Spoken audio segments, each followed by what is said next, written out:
Jesus explained who he was before the creation of the world.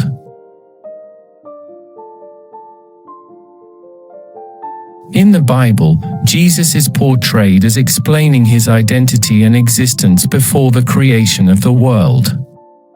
This concept is primarily found in the New Testament, specifically in the Gospel of John and other passages.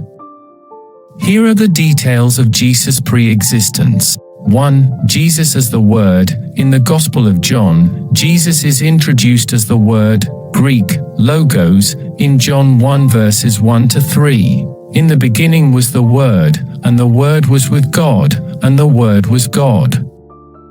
He was in the beginning with God. All things were made through him, and without him was not anything made that was made. This passage suggests that Jesus, as the Word, existed before creation and played a role in the creation of all things. In the beginning was the Word. The Gospel of John begins with the statement, "In the beginning was the Word," John 1 verse 1. This suggests that the Word, representing Jesus, existed from the very beginning, emphasizing his eternal nature. The use of word, logos, draws upon Greek philosophy and Jewish thought, carrying rich theological significance. The Word was with God, the verse continues, and the Word was with God. This phrase highlights the distinct personal existence of the Word alongside God the Father. It indicates a close relationship and intimate communion between Jesus and God.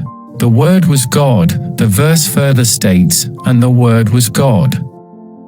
This statement affirms the divinity of Jesus, equating him with God. It signifies that Jesus shares the same divine essence as the Father, emphasizing his equality and unity with God. Role in creation. The passage continues by stating, "All things were made through him, and without him was not anything made that was made." John 1 verse 3. This conveys that Jesus, as the Word, played a vital role in the act of creation. He is portrayed as the agent through whom all things were brought into existence. Incarnation. Later in the Gospel, it is revealed that the Word became flesh and dwelt among us, John 1 verse 14. This refers to the incarnation of Jesus, where the eternal Word took on human form and lived among humanity as Jesus Christ. This event demonstrates the Word's transition from a pre-existent divine existence to a physical manifestation on earth. The concept of Jesus as the Word highlights his eternal nature, divine identity, and active role in creation.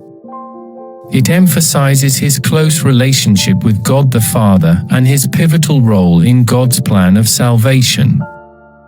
Understanding Jesus as the Word helps to grasp the profound theological implications of his incarnation, and his significance as the embodiment of God's communication, revelation, and redemptive purpose for humanity. 2. Jesus' claim of pre-existence. Throughout the Gospel of John, Jesus makes several statements indicating his existence before his earthly life. In John 8 verse 58, Jesus declares, "Truly, truly, I say to you, before Abraham was, I am," using the divine name I am, Exodus 3 verse 14, to assert his eternal existence.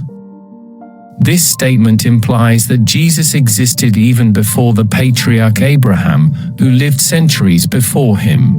Jesus' claim of pre-existence refers to his statements in the New Testament where he asserts that he existed before his earthly life. These claims provide insights into his divine nature and eternal existence. Here are some details about Jesus' claim of pre-existence. Before Abraham was, I am. In John 8 verse 58, Jesus declares, "Truly, truly, I say to you, before Abraham was, I am." This statement is significant because it uses the divine name I am, Greek, ego eimi, which echoes God's self-identification in the Old Testament, Exodus 3 verse 14. By applying this divine title to himself, Jesus suggests his eternal existence and divine nature. Sent from the Father, in various passages, Jesus speaks about being sent by the Father. For example, John 6 verse 38 records Jesus saying, "For I have come down from heaven, not to do my own will, but the will of him who sent me." This statement indicates that Jesus had a pre-existent heavenly existence before his incarnation on earth. Prophetic anticipation. In the Old Testament, there are prophetic passages that anticipate the coming of a divine figure. One notable example is Micah 5 verse 2, which predicts the birth of the Messiah in Bethlehem and states, "Whose coming forth is from of old, from ancient days." This prophetic anticipation suggests the pre-existence of the Messiah, which Jesus fulfills in his claim of pre-existence. Interactions with the Father. Jesus frequently speaks about his relationship with the Father, describing a connection that predates his earthly life. In John 17 verse 5, Jesus prays, "And now, Father, glorify me in your own presence with the glory that I had with you before the world existed." This prayer reveals his desire to be restored to the glory he shared with the Father before the creation of the world, indicating his pre-existence. Divine wisdom and knowledge. Throughout his earthly ministry, Jesus demonstrates profound wisdom, knowledge, and understanding of divine truths. In John 3 verse 13, he claims, "No one has ascended into heaven except he who descended from heaven, the Son of Man." This statement suggests that Jesus possesses heavenly knowledge and insights, indicating his pre-existence and divine origin. These claims of pre-existence made by Jesus reflect his self-understanding as the eternal Son of God who existed before his incarnation. They affirm his divine nature, emphasize his unique relationship with the Father, and support the Christian belief in his eternal existence and role in God's redemptive plan.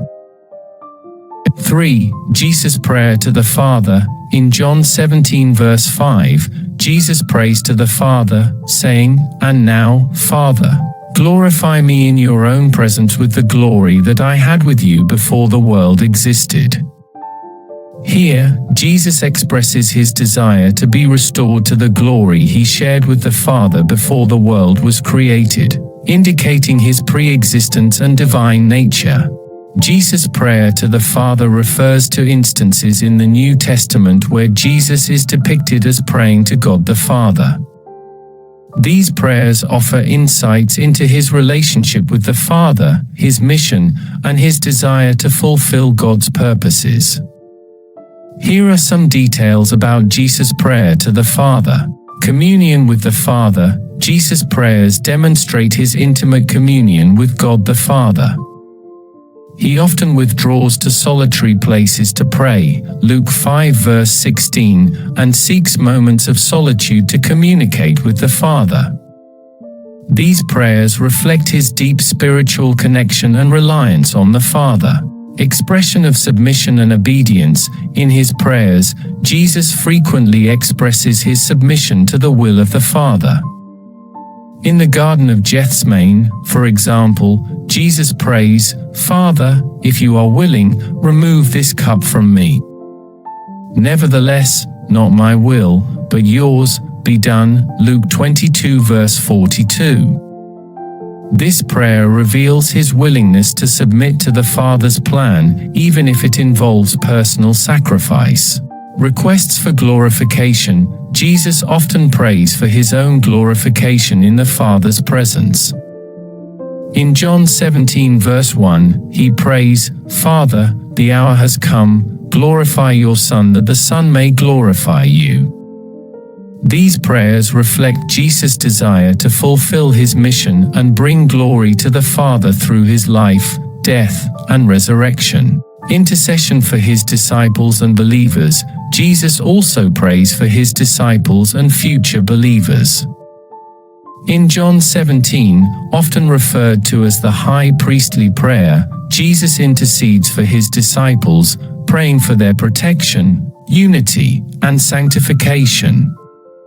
This prayer highlights his care and love for his followers, both in the past and future.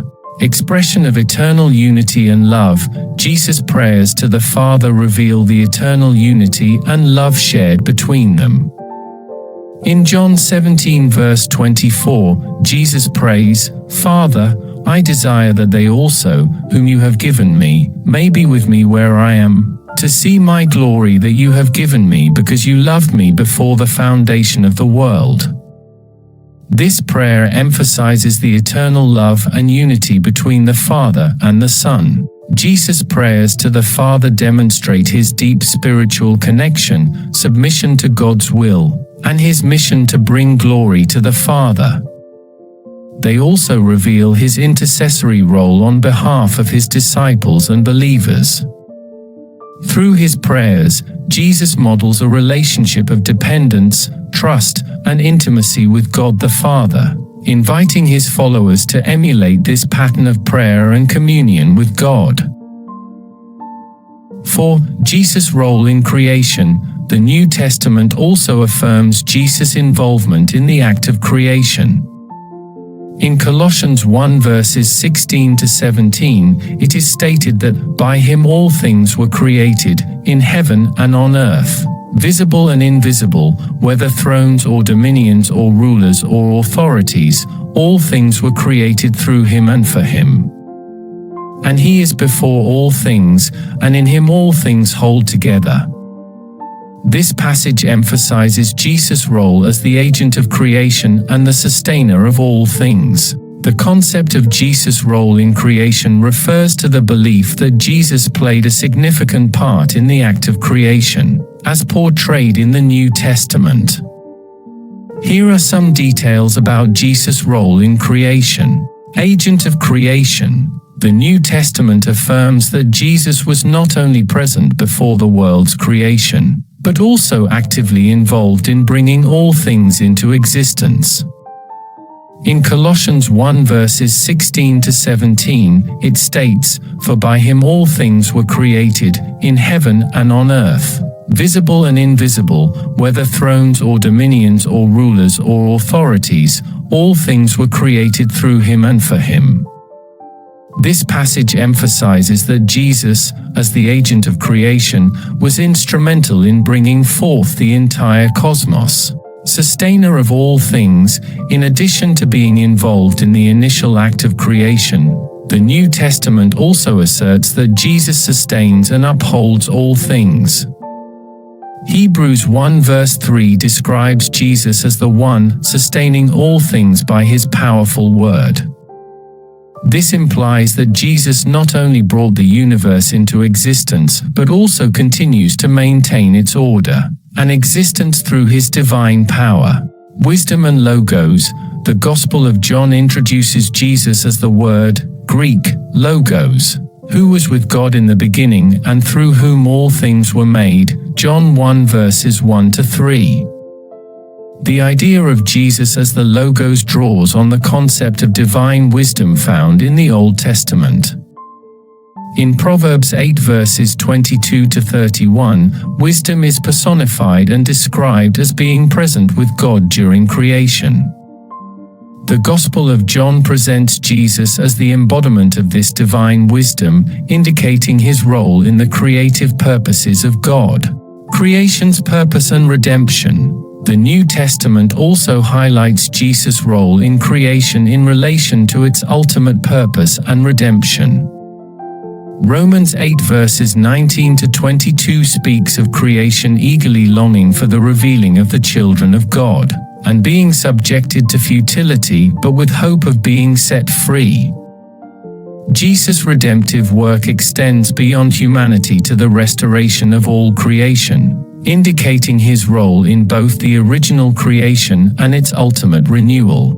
Understanding Jesus' role in creation emphasizes his divine nature, power, and authority. It highlights the belief that Jesus existed before creation, was the agent through whom all things were made, and continues to sustain and redeem the world. This understanding affirms the Christian belief in Jesus as the Son of God, whose creative work and redemptive mission encompass the entire cosmos.